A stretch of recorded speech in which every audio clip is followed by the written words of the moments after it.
Yan mga idol, ganyan po siya kapag gabi. Yan, dami siyang ilaw.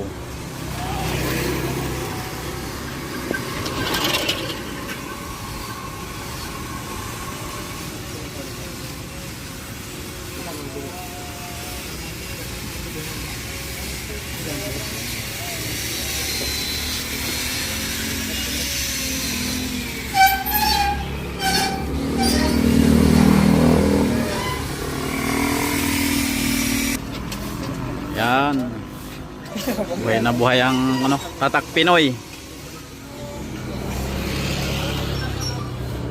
Yan, sana suportahan tayo ng gobyerno dito, lalo na kay Idol Rapi Tulfo.